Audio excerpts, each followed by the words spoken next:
Manish sir Thakur नमस्कार। दिल्ली से। मनीष जी बहुत नमस्कार स्वागत सर, दर्शकों को भी नमस्कार।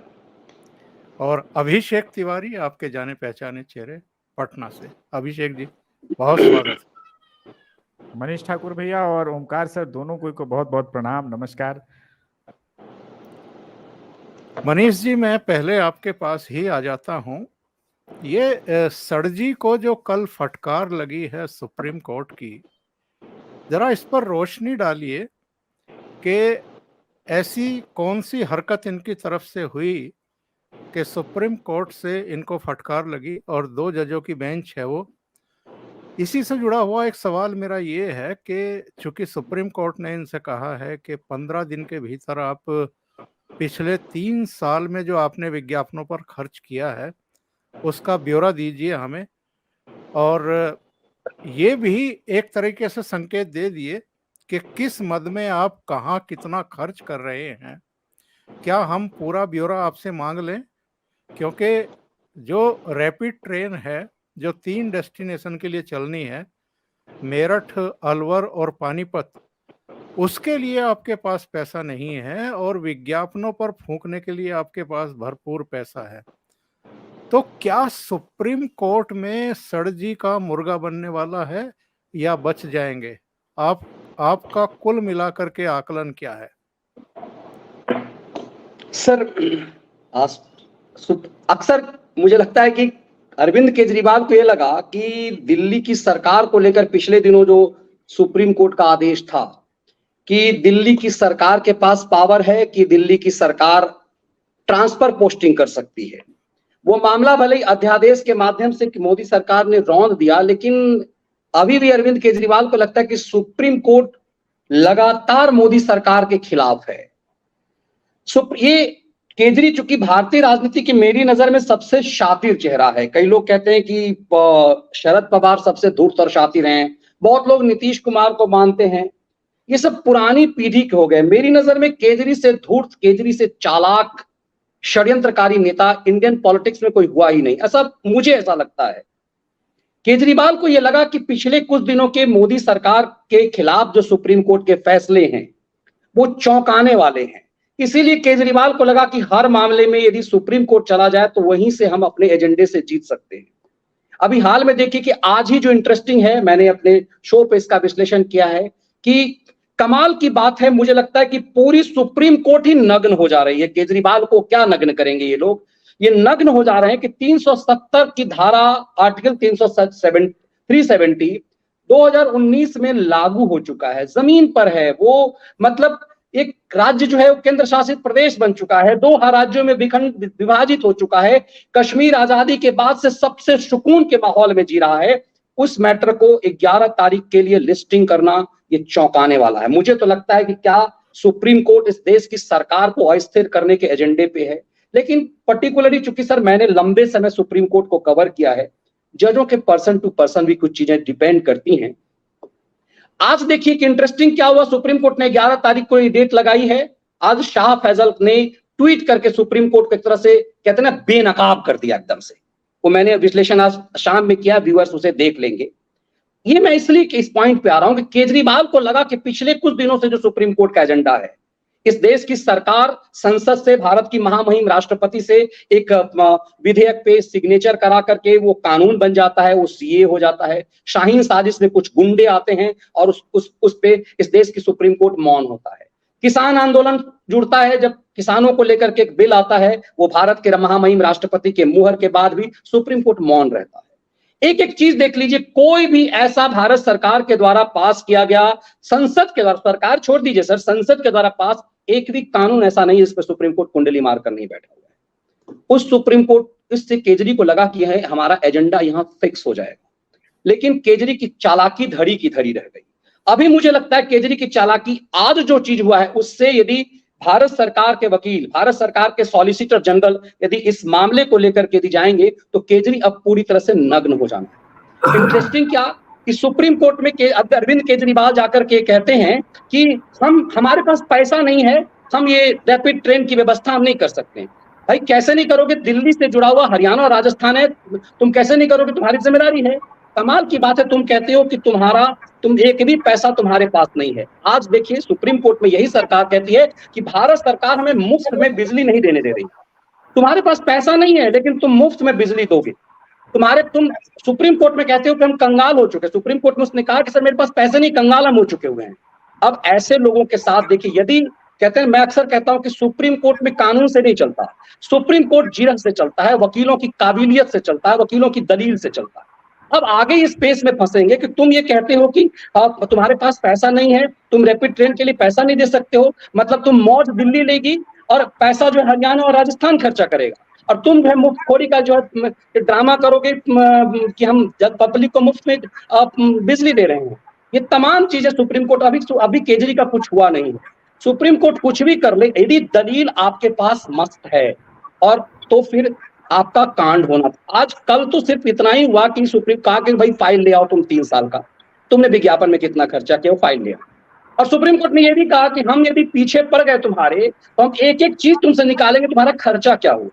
दरअसल इस देश के संविधान में सुप्रीम कोर्ट को सुप्रीम पावर है, इतनी सुप्रीम पावर है कि हमारे मिलॉर्ड डांस देख रहे थे शनिवार को, मस्त थे। एक जज साहब की बिटिया के भरतनाट्यम का प्रोग्राम चल रहा था, तिस्ता सी तलवार को अरेस्ट करने का ऑर्डर आ गया, तो भाई साहब हमारे जो चीफ जस्टिस हैं और तमाम जजेस जो है परेशान हो गए, रात में बेंच लगा दी। इतनी पावर इस देश की सुप्रीम कोर्ट को है कि इस देश की सुप्रीम कोर्ट कुछ भी कर सकता है, घर बैठे कहीं भी जो है वो जुडिशियली अपना आदेश लगा सकता है। मगर अब की बात सर केजरी फंस गए हैं कि तुम पैसा नहीं दोगे, तुम कह रहे हो कंगाल है हम पैसा नहीं देंगे, लेकिन तुम जो है मुफ्तखोरी का यहाँ नशा बेच रहे हो। तुम्हारा पूरा एक से एक मंत्री जो है, जिसको कट्टर ईमानदार कहते हो, जेल में जा है।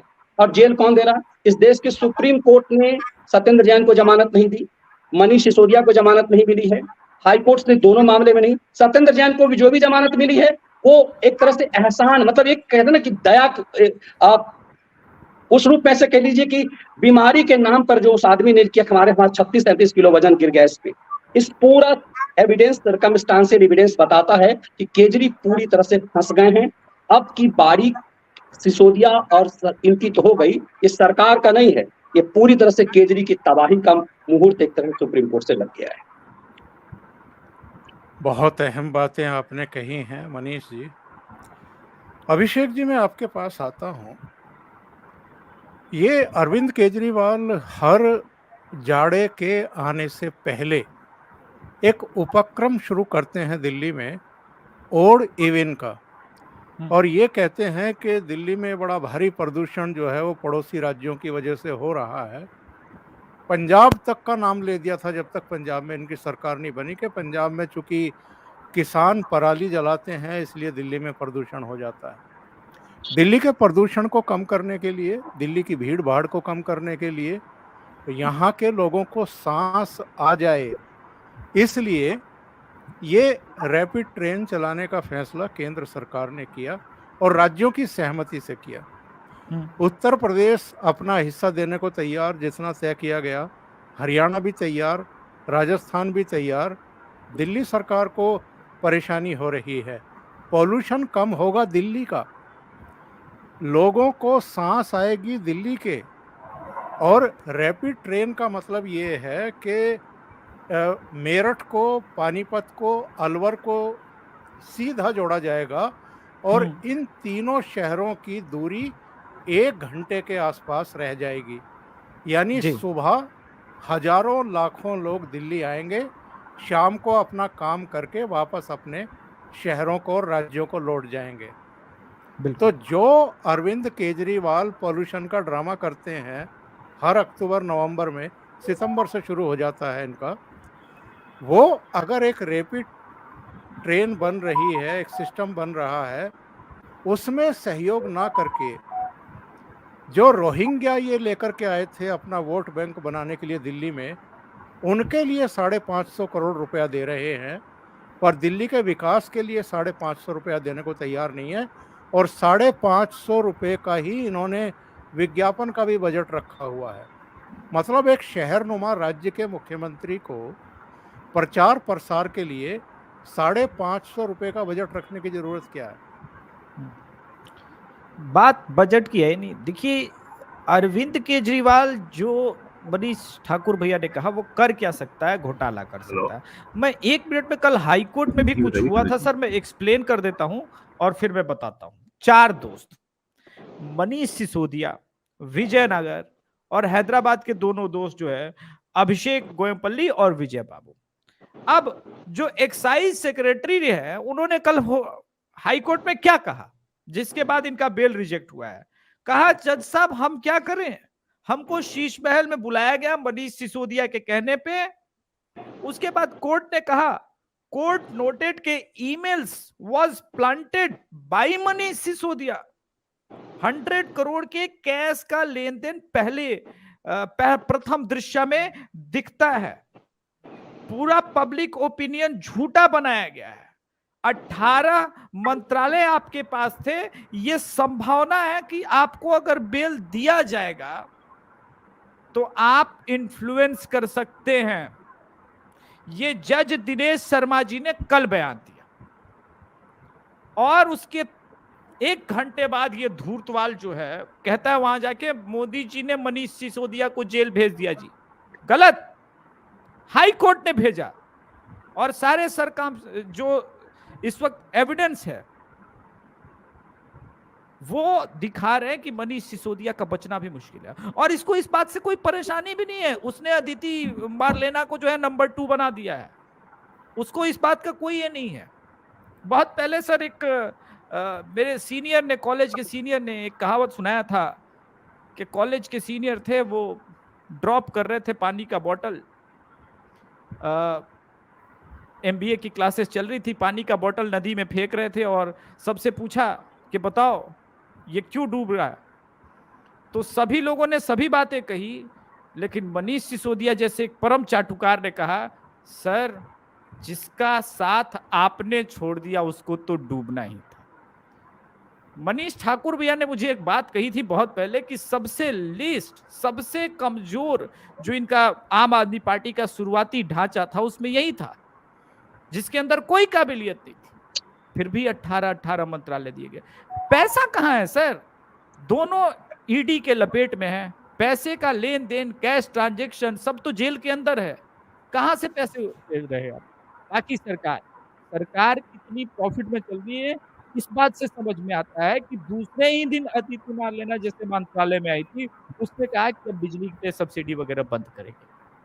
अर्थात इनको सिर्फ एक चीज चाहिए कि केंद्र इनको पैसा देते रहे। और अच्छा, मैंने उसका नाम लिख रखा था जो इसका पब्लिक ओपिनियन बनाने के लिए, जो इसका विजय नायर, जो इसका परम सोशल मीडिया मैनेजर था, जो बिना मंत्री पद पे रहे हुए, ये विजय नायर जो है मंत्री के घर में रहता था। और नमस्कार, मैं अरविंद केजरीवाल बोल रहा हूँ। इस प्रकार के सारे वीडियोस एडिट करने और उसको पब्लिश करना ही उसका काम था। और सारे कैश के लेन देन में इसका भी बहुत बड़ा हिस्सा है। ये लोग बेल ले क्यों नहीं पा रहे हैं? है तो आपके पास कपिल सिब्बल, अभी आपने कुछ दिन पहले कहा था कि वो इंसाफ के सिपाही हैं।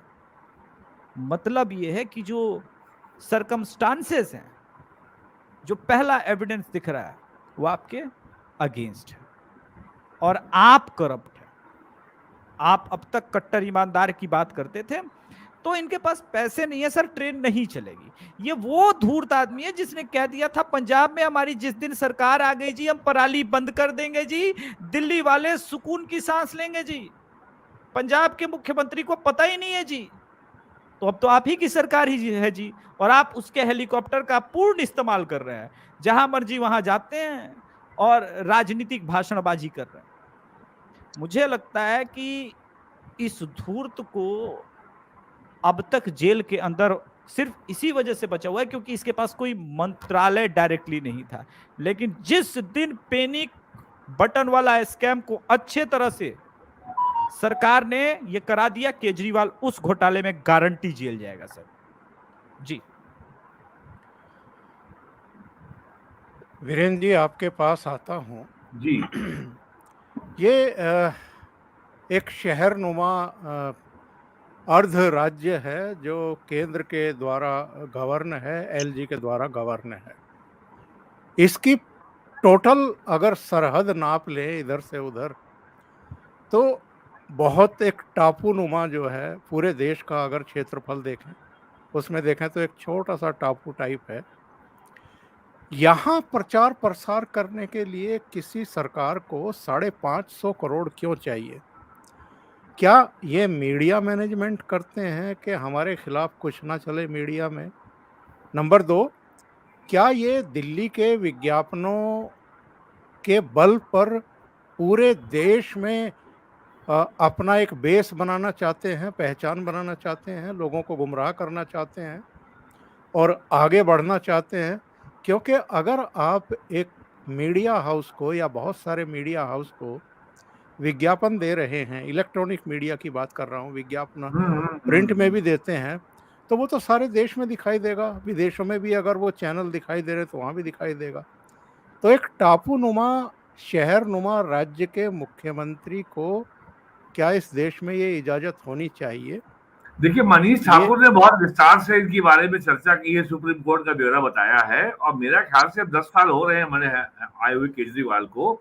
और अब इस बात पे विचार होना चाहिए कि हमारे कॉन्स्टिट्यूशनल पॉलिटिकल ऑर्डर को एक पॉलिटिकल आदमी how long can he game the entire system for his personal benefit?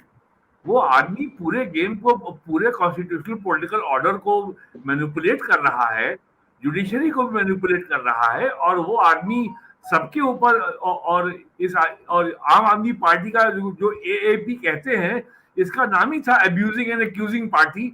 हर एक के ऊपर आरोप लगाओ, हर एक को गाली दो, लेकिन इस व्यक्ति की स्वयं की जवाबदेही कब तय होगी? तो ये व्यक्ति इस देश के कॉन्स्टिट्यूशनल पॉलिटिकल ऑर्डर को आजादी के 75 ईयर्स पूरे होने के बाद इस तरीके से अगर अपने हित के लिए अगर वो जैसे चाहता है वैसे साथ लेता है, जैसे चाहता है उसको मैनिपुलेट कर रहा है, ये बहुत बड़ा अपने आप में संविधान के सामने संकट है। अब इसकी चर्चा कहीं ना कहीं किसी को करनी चाहिए और जो नेहरूवियन लेफ्ट पॉलिटिकल इकोसिस्टम है उसमें वो बड़े आराम से उसने अपना स्लॉट ढूंढ लिया है और कोई भी पॉलिटिकल पार्टी बीजेपी के अलावा इससे अभी तक कोई रणनीति प्रोग्राम नहीं बना पाई है कि इससे कैसे पॉलिटिकल लेवल पे इससे मुकाबला किया जाए। और इसका जो इसका जगरनॉट है या ये जो इनका रथ है वो अभी भी चल रहा है और अब वो पहुंच गए हैं राजस्थान में, इसके पहले गुजरात में थे, कर्नाटक में थे, महाराष्ट्र में थे। इतना पैसा कहाँ से आ रहा है? गुजरात में आपने अरबों रुपए खर्च किया, पैसा कहाँ से आया? तो ये व्यक्ति हर एक की जवाबदेही तय करता है। आज पंजाब सरकार का जो टोटल रेवेन्यू है उसका आधा तो केवल पुराने कर्जों के ब्याज पेमेंट में जा रहा है और ये आज भी कह रहा है कि हम जो है सारा जो है हम फ्री में बांटते रहेंगे।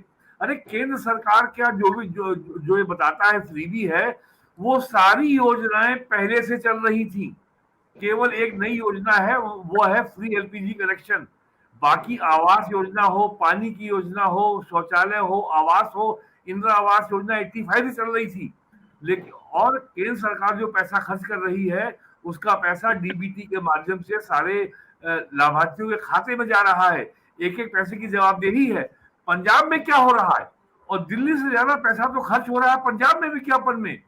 तो ये जो है अब ये सबसे और इस तरीके से अगर कोई आदमी एक दिन उठेगा और ईमानदारी का जो है एक वो पैकेट बनाएगा और जनता के बीच में फेंक देगा और लोग खुश हो जाएंगे, तो और वो जो है लगातार जो है राज करता रहेगा। कर्नाटक में कांग्रेस सरकार जो है 1 महीने में एक्सपोज हो गई। उन्होंने कहा 200 यूनिट बिजली यूनिट हम आपको फ्री देंगे। सत्ता में आने के 2 हफ्ते के अंदर उन्होंने 22 से 25% पावर टैरिफ बढ़ा दिया। उन्होंने कहा कि हम 10 किलो चावल फ्री में देंगे। केंद्र सरकार ने कहा कि हम 5 किलो फ्री ऑलरेडी पूरे देश को दे रहे हैं 80 करोड़ लोगों को, हम एडिशनल 10 किलो आपको नहीं देंगे। अब वो भी वो दे नहीं पा रहे हैं, अब वो कह रहे हैं कि एफसीआई हमको चावल दे। तो कांग्रेस ऐसी राष्ट्रीय पार्टी जिसको इतना लंबा अनुभव है सत्ता में रहने का, उसकी सरकार कर्नाटका में 1 महीने में एक्सपोज हो गई। लेकिन केजरीवाल का जो पाखंड है वो 10 साल से आज भी चल रहा है। ये बड़ा सवाल है और ये कब तक चलेगा? जी जोई साहब, बहुत अहम सवाल आपने उठाए हैं वीरेंद्र जी। मनीष जी, मैं इस चर्चा का एक अंतिम सवाल आपसे पूछता हूं, फिर अगले विषय पर चलेंगे। हमने देखा है कि अतीत में जो सरकारें रही हैं दिल्ली में, वो साहब सिंह वर्मा रहे हों, सुषमा स्वराज, मदन लाल खुराना, शीला दीक्षित, उनको तो कभी कोई परेशानी नहीं रही कि एलजी के हाथ में ही ट्रांसफर पोस्टिंग का सारा काम है। किसी मुख्यमंत्री ने बवाल नहीं किया, किसी ने सवाल नहीं उठाए। ये जानते बूझते हुए भी कि ये अर्ध सरकारी राज्य है, यहाँ केंद्र या एलजी के ही आदेश चलते हैं प्रशासनिक व्यवस्था में, और ये देश की राजधानी भी है और यहाँ सेंट्रल गवर्नमेंट भी है। यहाँ तमाम देशों के दूतावास और उच्चायोग भी हैं। दिल्ली देश विरोधी ताकतों की भी निशाने पर रही है। ऐसे में इतने सेंसिटिव इश्यू को राजनीतिक फुटबॉल बनाना, ये काम लगातार अरविंद केजरीवाल और उनके प्रवक्ता करते आ रहे हैं। केंद्र की तरफ से काफ़ी गंभीरता इस मामले में दिखाई गई है। ना बोल करके, किसी तरह का कोई हस्तक्षेप ना करके, किसी तरह की बयानबाजी केंद्र के स्तर पर नहीं हो रही है। एलजी ही, चाहे अनिल बैजल हो, नजीब जंग हो या अब सक्सेना हो, वो ही हैंडल करते रहे हैं। दो सवाल हैं। पहला ये है कि अरविंद केजरीवाल का ये जो अति महत्वाकांक्षाएं हैं, जो इनसे पहले चीफ मिनिस्टर की कभी देखने को नहीं मिली, वो कब तक चलेंगी? नंबर 2, ये जो इनसे तमाम हिसाब किताब मांग लिया है सुप्रीम कोर्ट ने, क्या इसके बाद हम माने कि इनका मुर्गा बना पाएगा सुप्रीम कोर्ट, या हम कुछ ज़्यादा ही अपेक्षा कर रहे हैं सुप्रीम कोर्ट से? क्योंकि सुप्रीम कोर्ट भी तो इनको समय समय पर सपोर्ट करता रहा है। प्रशासनिक सेवा में ट्रांसफ़र पोस्टिंग के मामले में भी जो अब तक नहीं हुआ किसी मुख्यमंत्री के लिए, वो सुप्रीम कोर्ट ने इनको अधिकार दे दिए कि ये तो दिल्ली सरकार के अधीन ही रहेगा। तो ऐसे में हम सुप्रीम कोर्ट से भी क्या ज़्यादा उम्मीद ना पालें? देखिए सर, सुप्रीम कोर्ट के अपने लंबे समय तक सुप्रीम कोर्ट के रिपोर्टिंग के अनुभव के आधार पर अक्सर मैं ये बात कहता हूं कि ये दलीलों की अदालत है। दलील कौन दे रहा है मायने रखता है। इसीलिए जब अभिषेक मनु सिंघवी पेश होते हैं और सुप्रीम कोर्ट में संविधान पीठ किसी और मामले की सुनवाई कर रही होती है, और पवन खेरा जिसको एयरपोर्ट पर अरेस्ट किया जाता है, ना लोअर कोर्ट में मामला जाता है ना हाई कोर्ट, और सुप्रीम कोर्ट बीच में अपने बेंच को रोक करके जब 5 जजों की बेंच सुनवाई कर रही है, उसमें इस मैटर को लेते हैं और पवन खेरा को कहते हैं कि कोई इसकी अरेस्टिंग नहीं हो। इंटरेस्टिंग है कि जो कांग्रेस पार्टी इस अरविंद केजरीवाल के खिलाफ बगावत कर रही है, इसके अध्यादेश पे सपोर्ट नहीं मिल रहा है, उस केजरीवाल का वकील अभिषेक मनु सिंघवी है। कपिल सिब्बल नहीं है जो पार्टी से बाहर है, अभिषेक मनु सिंघवी हैं जो कांग्रेस पार्टी के वरिष्ठतम प्रवक्ता हैं, राहुल गांधी के सुप्रीम कोर्ट में वकील होते हैं। तो अपने आप में चौंकाने वाला है कि यदि अभिषेक मनु सिंघवी वकील होंगे केजरीवाल के, तो इसका इंपैक्ट तो पड़ेगा, क्योंकि अभिषेक मनु सिंघवी के तो वीडियोस हैं, भले ही हाईकोर्ट ने ऑर्डर किया उस वीडियो को हटा देने का, लेकिन आज भी यूट्यूब पे मौजूद है कि अपनी जांग पर बैठाकर एक वकील मोहतरमा को वो सुप्रीम कोर्ट का जज, हाई कोर्ट का जज बनाने का सपना दिखा रहे थे। तो इतना पावरफुल जब सिस्टम है, जिसके लिए भारत के पूर्व चीफ जस्टिस ने कहा कि यह सुप्रीम कोर्ट कोर्ट फिक्सरों के कब्जे में है, जस्टिस रंजन गोगोई ने साफ साफ कहा और इशारा भी कुछ वकीलों के लिए किया। तो जब ऐसे वकील केजरी के जब तक कंधे पर सवार हैं, तब तक केजरी को राहत है। जिस दिन कांग्रेस ये मान लेगी कि अब इसको दंड देने का समय आ गया है, इसके 100 अपराध पूरे हो चुके हैं, उस दिन केजरी का खात्मा हो जाएगा, कोई सुप्रीम कोर्ट इसको बचा नहीं पाएगा। इसलिए क्योंकि देखिए हाईकोर्ट में कौन है, अभिषेक मनु सिंघवी वकील बनते हैं, मनीष सिसोदिया का ये अलग बात है कि हाईकोर्ट में कुछ कांड ये लोग कर नहीं पाते हैं, लेकिन जो कुछ भी हुआ है सुप्रीम कोर्ट में उसमें अभिषेक मनु सिंघवी की बहुत बड़ी भूमिका है। दलील कैसी होती है, वकील कौन है, ये मायने रखता है। इंटरेस्टिंग ये है कि अभी मैं दिखा रहा हूं कि इस किताब में, ये जो किताब है दिल्ली सरकार, इसमें इतनी बेहतरीन तरीके से चीजें शर्मा जी ने रखी हुई है, जो कि बहुत व्यक्तिगत रूप से उन्हें जानता हूं, सचिवालय में सेक्रेटरी हुआ करते थे, सुभाष कश्यप के अंदर काम किया। सुभाष कश्यप जी ने इसकी समीक्षा की है सर, और इसमें सुभाष कश्यप जी ने एक लाइन में लिखा है कि सीधे सीधे शब्दों में कहें तो दिल्ली राज्य अथवा अर्थ राज्य जैसा कोई चीज नहीं है, यह संघ शासित संघ राज्य है। ये सुभाष कश्यप लिख रहे हैं इनकी स्थिति भी विशिष्ट है क्योंकि यह राष्ट्रीय राजधानी क्षेत्र है जो आप कह रहे थे। इसका शासन राष्ट्रपति अपने द्वारा नियुक्त एक प्रशासक के माध्यम से चलाते हैं। उस प्रशासन को उपराज्यपाल का नाम दिया गया है। ये जब साफ साफ दिल्ली बनाने के रूप में कहा गया है कि उपराज्यपाल ही दिल्ली का प्रशासक है, ये नेशनल कैपिटल है हमारा, यहाँ हमारा पार्लियामेंट है, यहाँ हमारा सुप्रीम कोर्ट है, यहाँ हमारी आर्मी ऑफिस है, ये तमाम ये उच्चायुक्त हैं, इसमें एक किसी चिरकुट के हाथ में सत्ता दे दी जाए जिसकी नौटंकी के अलावा कुछ भी नहीं है। कमाल की बात है कि सब कुछ फैक्ट होने के बाद सुप्रीम कोर्ट ट्रांसफर पोस्टिंग मतलब दलाली तुम कर सको ये धंधा केजरीवाल के हवाले करता है। लेकिन ये किस लिए होता है ये आपने मैंने ब्रीफिंग में बता दिया। किसका वकील कौन पेश होता है यही मायने होता, तभी तो सर एक केस में लोअर कोर्ट फांसी देता है, ऊपर की कोर्ट बरी हो जाता है। संविधान कानून वही है, धाराएं वही हैं, अपराध एक ही उसी आदमी ने किया। वैसा क्या होता है कि लोअर कोर्ट फांसी दे देता है, ऊपर का कोर्ट बरी कर देता है। एक केस ऐसा आ रहा है Priyadarshini Mattoo case, lower court ने बरी कर दिया, हाई कोर्ट ने फांसी दे दिया, सुप्रीम कोर्ट में वो जाकर के उम्र कैद हो गया। तो ये सीधे दलीलों की अदालत है। जज साहब आंख में पट्टी बांध करके हमारे संविधान हम जिस तरह से पट्टी होती है, वकील कैसे बोलते हैं वो मायने रखते हैं। जिस दिन कांग्रेस ने जमीन खींच ली इसके केजरी के अंदर से, उस दिन केजरी का खात्मा हो जाएगा। ऐसा साफ लगता है कि कहीं ना कहीं अपने आप को दिल्ली में बीजेपी का कब्जा ना हो सके इसलिए केजरी को खड़ा किया गया और इसकी टाइम अब खत्म हो रही, क्योंकि अब इसे सुसाइडल बम हो चुका है कांग्रेस के लिए। ये जहां जहां कांग्रेस की सत्ता है वहां जाकर के उसके गुब्बारे में हवा निकालने का काम केजरी कर रहे हैं। इसीलिए इसीलिए अजय माकन ने जो पिछले दिनों पहली बार कांग्रेस ने खुल करके कहा कि इससे पहले जो आप कह रहे थे वही बात अजय माकन पिछले दिनों कह चुके हुए हैं कि शीला जी की सरकार थी, कोई परेशानी नहीं हो रही थी, किसी सरकार को आज तक परेशानी नहीं हुई, इस आदमी को क्यों परेशानी हो रही है।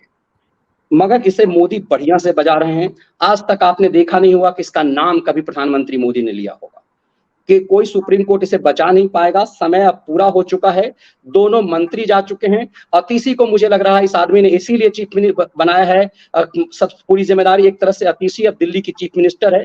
केजरी अंदर जाएंगे, अतीसी के माध्यम से इनकी पत्नी सरकार चलाएगी जैसे लालू यादव की पत्नी चलाती थी। काम टाइम उसका पूरा हो चुका है, क्योंकि तेज तरार धूर्त अधिकारी है, इसे पता हो चुका है कि अब इसका काम खत्म हो चुका है, इसकी पारी खत्म हो चुकी हुई है। बिल्कुल सही बात आपने कही है मनीष जी। महाराष्ट्र के घटनाक्रम के बाद जिस एक मुद्दे की सबसे ज्यादा चर्चा है वो ये है कि उद्धव ठाकरे और शरद पवार का इंतजाम करने के बाद क्या भारतीय जनता पार्टी नेतृत्व अब नीतीश कुमार का इलाज करेगी। लेकिन घटनाक्रम तो कुछ और कह रहा है। जो जमीन पर चल रहा है और जो अभिषेक तिवारी ने कल भी मेरे प्रोग्राम में कहा, इससे पहले भी वो अपने चैनल पर कहते रहे, उनका कहना है कि नीतीश कुमार के एमएलए या एमपी का टूटना बड़ा मुश्किल है। हाँ, जिस तरह के हालात बने हुए हैं, जैसे महाराष्ट्र में बने हैं वैसे ही बिहार में भी हैं, क्योंकि 2019 और 2020 के जो चुनाव हुए थे लोकसभा और विधानसभा के, नीतीश के जो एमएलए हैं या एमपी हैं वो भारतीय जनता पार्टी के गठबंधन में जीते थे। अब सबको चिंता 2024 के लोकसभा चुनाव में वापसी की और 2025 के विधानसभा चुनाव में कैसे जीतेंगे इसकी है। भारतीय जनता पार्टी तो अपने दरवाजे खोल करके बैठी हुई है, उसको अतिरिक्त कैंडिडेट चाहिए 2024 के लिए भी 2025 के लिए भी। अब रीथिंकिंग शुरू हुई है जनता दल यू में कि लालू के कुनबे के साथ आकर के मुनाफे में है या घाटे में है, यानी बदनामी होगी। क्यों आए थे उनके साथ और क्यों अब ये भीतर से एक रीथिंकिंग का दौर चल रहा है, ये जानने की कोशिश करेंगे अभिषेक तिवारी से। अभिषेक जी, ये बताइए, हरिवंश के साथ नीतीश कुमार की करीब 1.5 घंटे की बैठक होती है और लोगों का मानना है कि हरिवंश नीतीश कुमार और नरेंद्र मोदी के बीच कड़ी का काम करते आ रहे हैं। भले ही नीतीश ने उनसे अपना दामन छुड़ा करके लालू का दामन पकड़ लिया हो, पर हरिवंश उप सभापति बने रहे राज्यसभा के, अभी भी हैं। तो ये जो आज मीटिंग हुई है इसका हम क्या मतलब निकालें? अगर संभव हो तो मेरा आपके पास अगर बैक इन टीम हो तो मेरा 3 दिन पहले वाला ट्वीट दिखा दीजिए कि मैंने 3 दिन पहले हरिवंश जी का ही नाम लिख के ट्वीट किया था। तो चैनल ओपन है, लेकिन चैनल ओपन है ये बात हरिवंश जी की नरेंद्र मोदी जी के प्रति नीतीश कुमार के मन में भले सॉफ्ट कॉर्नर हो, सुशील मोदी के मन में भले हो, लेकिन इस वक्त जो सम्राट चौधरी बीजेपी के बिहार के अध्यक्ष है वो नहीं चाहते कि कोई अलायंस हो। इसके 2 कारण हैं। अभी एक सर्वे हुआ था जिसमें बीजेपी को साफ साफ एनडीए को एज मिलता हुआ दिख रहा था महागठबंधन के ऊपर। और दूसरा कारण यह है कि बीजेपी को पता है कि आखिरी समय में कुछ सांसद तो वापस आ ही जाएंगे हमारे पास जदयू के, लेकिन ये पूरी तरह से तोड़ना संभव नहीं है। तो अगर जदयू के पास 10-12 विधायक भी बचते हैं तब भी आरजेडी सरकार में रहेगी। इसी वजह से आप देख सकते हैं कि तेजस्वी यादव के खिलाफ जो सीबीआई की चार्जशीट है वो बड़ी स्ट्रांग है। अब खेल कहां हो रहा है कि बेहतर है कि नीतीश कुमार को अगर लौटना हो तो कुनबे के साथ लौटे, पूरा नीतीश कुमार लौटे। ये सेंटर की एक सोच हो सकती है, लेकिन मेरा अभी भी मानना है जिस प्रकार से आज भी विजय चौधरी ने स्टेटमेंट दिया कि तेजस्वी यादव को इस्तीफा देने की आवश्यकता नहीं है। अब लेकिन जेल जाएंगे तो क्या होगा, यह सवाल उत्पन्न हो सकता है कि तेजस्वी जेल जाएंगे तो क्या होगा, तो राजसी डिप्टी सीएम बनेगी।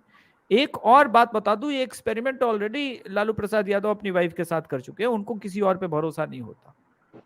राजश्री का राजयोग मुझे तो कम से कम अगले 6-8 महीने में दिख रहा है कि उनका राजयोग शुरू होने वाला है। इस केस में बचना थोड़ा सा टफ लग रहा है उनके लिए।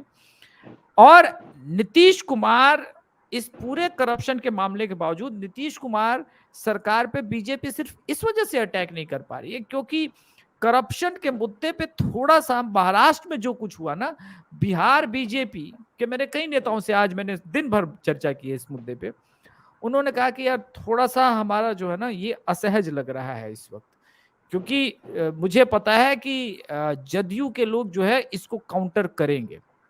तो ये एक समस्या है, लेकिन राजनीति में जिसको कहते हैं ना कि अब कुछ हो नहीं सकता तो वही है। लेकिन अभी भी मेरा मानना है कि ये सरकार हवा का जो रुख है, भले मीडिया बता रहा है, लेकिन ये सरकार अभी कंटिन्यू कर जाएगी। सर, जो टूटना होगा, जो टूट होगा वो 2024 के चुनाव से ठीक पहले लगभग 6 सांसद जिनको मैं जानता हूं कि वो जरूर टूटेंगे, चाहे वो सिवान के हो, गोपालगंज वाले हो, या फिर जो है करहगर की सीट वाले हो, ये सब टूटेंगे सर, क्योंकि इनका डेमोग्राफी इनके साथ नहीं। इनको पता है कि अगर ये महागठबंधन से लड़ भी गए इन सीटों पे तो ये चुनाव हार जाएंगे। जैसे कि मैंने बताया था 6 महीने पहले जब कुर्नी का विधानसभा का चुनाव हो रहा था, तो मैंने बताया था कि भले ही नीतीश कुमार और बीजेपी का अलायंस उस वक्त हार गया था, उसका कारण था कि जहां जहां चिराग पासवान लड़े थे वहां बीजेपी का भी एक बड़ा कैडर और चंक वोट जो है वो चिराग पासवान की पार्टी को गया था। लेकिन अकेले जब लालू प्रसाद यादव की पार्टी राजद और जदयू मिलकर कुर्नी लड़ेगी वो नहीं जीतेगी सर। खास करके तब जब चिराग पासवान वहां पे रोड शो कर दिया था, ये श्योर हो गया था कि अब नहीं जीत रहे हैं वो। तो ये चीजें हैं जो बता रहा है कि अभी महाराष्ट्र वाला एक हवा है जिसकी वजह से ये ब्लो किया जा रहा है कुछ पत्रकारों के द्वारा, खास करके बिहार के। लेकिन मेरा ये मानना है कि अभी भी ये टूट दूर नजर आती है मुझे। जी जी जी जी मनीष जी, अगर तेजस्वी यादव को गिरफ्तार किया जाता है, उस मामले में क्या सिचुएशन बनती हुई आप देख रहे हैं बिहार में? 2017 का भी अगर हम देखें तो उस समय भी जब ये भागे थे लालू के कुनबे से अपना दामन छुड़ा करके, तब भी सीबीआई की छापेमारी शुरू हुई थी, पूछताछ शुरू हुई थी, और मामला रेलवे के घोटाले का ही था। अब फिर वही मामला है और इस बार जमीनें लिखवा ली गई थी जॉब देने के लिए। ये और भी सीरियस मामला है। तो ऐसे में तेजस्वी की अगर गिरफ्तारी हो जाती है तब क्या सिचुएशन बनेगी आपके हिसाब से बिहार में? देखिए, कंडीशन ठीक 1997 वाली आपको दिखाई दे रही है अभी आज एक वीडियो आ रहा था पार्लियामेंट में, जब अटल जी उस समय भाषण दे रहे थे, जब इंद्र कुमार गुजराल प्राइम मिनिस्टर की कुर्सी पे थे। चारा घोटाले मामले में लालू यादव ने पूरा ड्रामा ये किया हमेशा से, और इस विदेश की जो शातिर मीडिया जिसे मैं खैराती और खलियर खैराती कहता हूं, इन लोगों ने एक ऐसा षड्यंत्र किया कि ऐसा बनाया गया कि लालू यादव को मोदी ने फंसा दिया।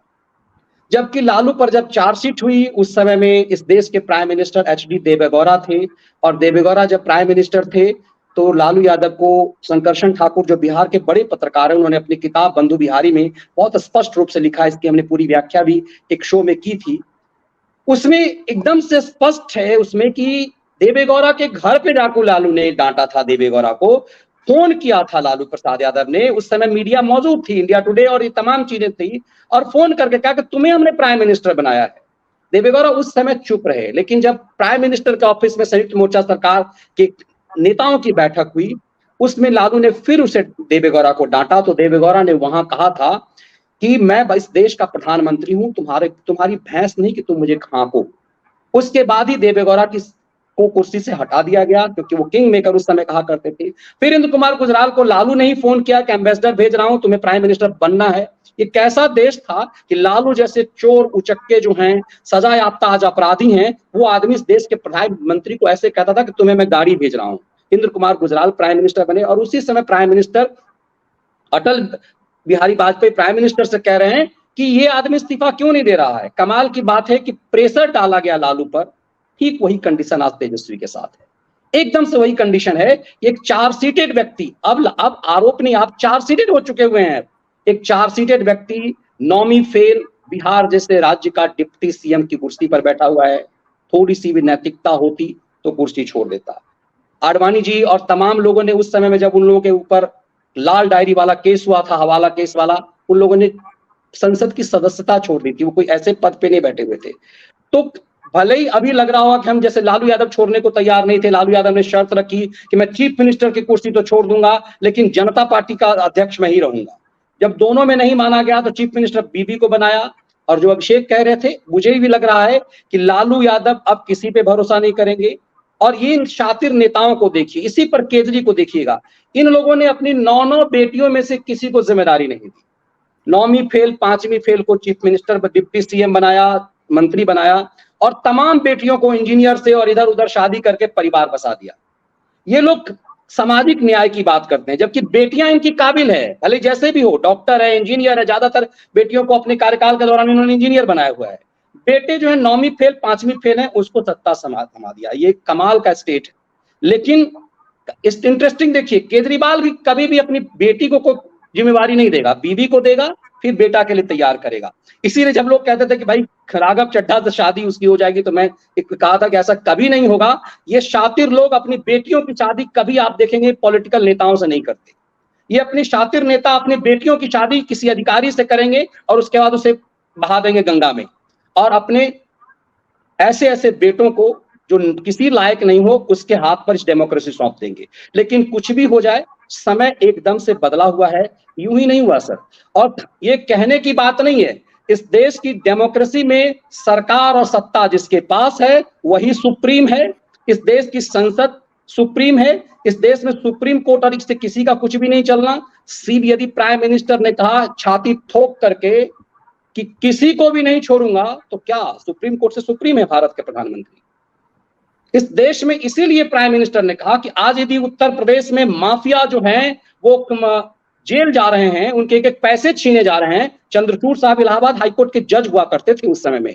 तारिक ये एक अतीक अहमद का गुंडा ही चलता था, और हाईकोर्ट के जजेस जो है मैदान छोड़ छोड़ के भाग रहे थे।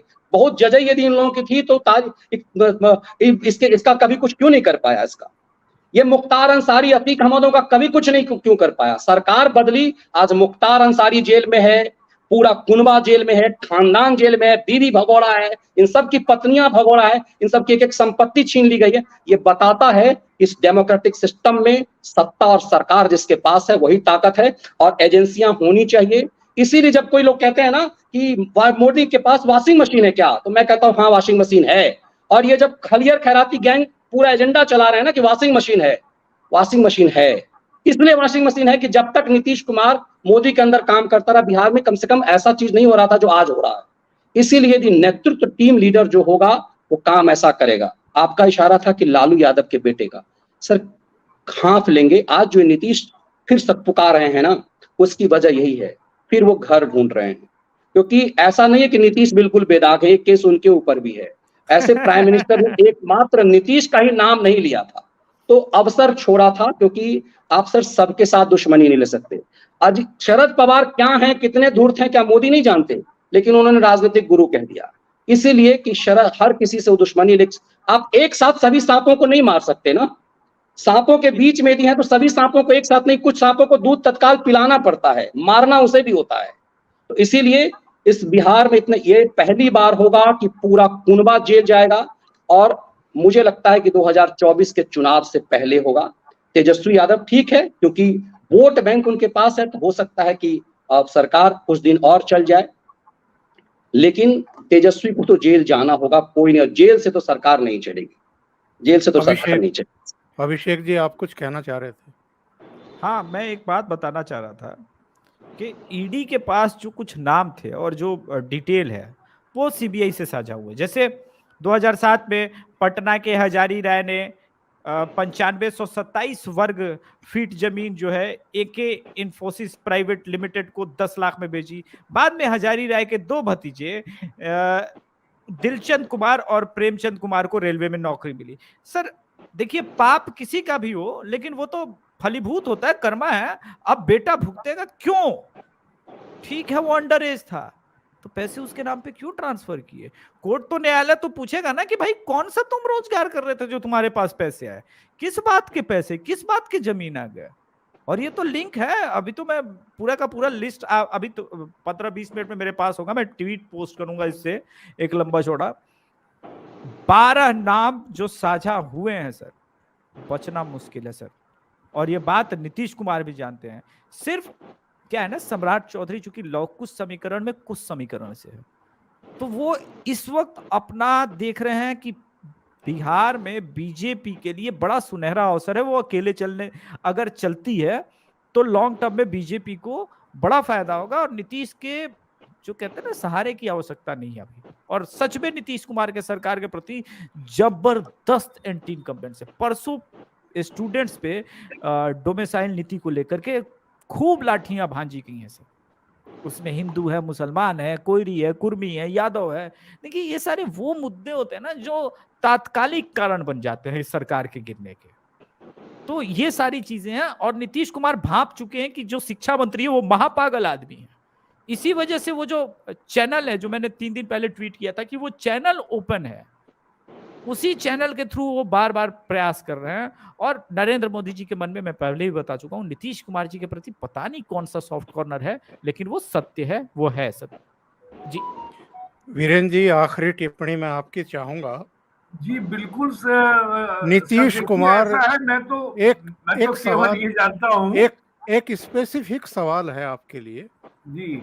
अभी जो आखिरी सेंटेंस अभिषेक तिवारी ने कहा कि मोदी के दिल में कुछ सॉफ्ट कॉर्नर है नीतीश के प्रति, मैं जानना चाहता हूं कि नीतीश के पल्ले में आज बचा क्या है। 2009 के चुनाव में 115 सीटें थी विधानसभा में, 2014-15 में इनकी घट करके 71 रह गई, अभी 2020 में वो घट करके 47 रह गई। यानी लगातार इनकी जमीन खिसक रही है, इनके खिलाफ एंटी इनकम्बेंसी फैक्टर है। इसके बावजूद अगर भारतीय जनता पार्टी फिर कोई गलती करने जा रही है, और इसके बावजूद कि जीतन राम मांझी को आपने ले लिया, उपेंद्र कुशवाहा को ले लिया, इसके अलावा चिराग पासवान आपके साथ है, आप ऑलरेडी घेराबंदी कर चुके हैं, फिर ये नीतीश के प्रति ये मोह माया क्यों है? ना तो कोई मोह माया है, असल में अटल बिहारी वाजपेयी ने कुछ ज्यादा ही दिमाग खराब कर दिया था नीतीश कुमार का।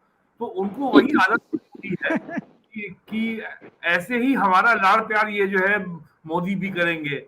लेकिन मोदी जो है बहुत हार्ड टास्क मास्टर हैं, वो किसी का अपीसमेंट करने वालों में नहीं है, और वो खुद जमीन से उठे हुए व्यक्ति हैं। तो नीतीश कुमार को ये बात पता नहीं अब तक क्यों समझ में नहीं आई है। और नीतीश कुमार ने जितना अपमानित किया है नरेंद्र मोदी को, 2013 में प्राइम मिनिस्टर थे, वो चीफ मिनिस्टर थे, और पटना में बीजेपी राष्ट्रीय कार्य समिति की बैठक हुई थी और बाकायदा उसमें उन्होंने डिनर होस्ट किया था। डिनर को कैंसिल कर दिया नरेंद्र मोदी की वजह से। नवंबर 2013 में गांधी मैदान में नरेंद्र मोदी की सभा में बम विस्फोट हुआ था। तो जितना बीजेपी ने इनको दुलराया है और इनको थपथपाया है, 25 साल झेला है, तो नीतीश कुमार कभी बीजेपी के खिलाफ कभी विक्टिम कार्ड नहीं खेल सकते कि देखो मैं तो पिछड़ा था और बीजेपी तो सवर्णों ब्राह्मणों बनियों की पार्टी है, मेरे संग ये किया। तो बीजेपी जितना कर सकती थी, और ये बिहार के लोग जानते हैं। और मैं ये मानता हूं कि अब ये समय आ गया है कि बीजेपी 2 या 3 जीतनराम मांझी, उपेंद्र कुशवाहा या अन्य पार्टियों के साथ वो गठबंधन में जाए। अकेले अब अपने बल पर चुनाव लड़ने का समय आ गया है। और हो सकता है कि एग्जैक्ट वो बहुमत ना मिले, लेकिन बीजेपी अब बहुत कंफर्टेबली प्लेस्ड है बिहार की राजनीति में।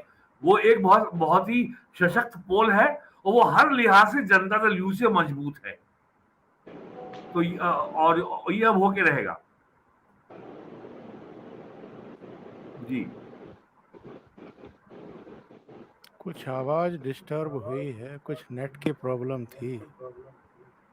वीरेंद्र जी, आप मेरी आवाज सुन रहे हैं? जी बिल्कुल सुन रहा हूँ। जी जी, आपने जो पिछले 2 मिनट में कहा है उसको एक बार रिपीट कर दीजिए, क्योंकि कुछ नेट की प्रॉब्लम आ गई थी।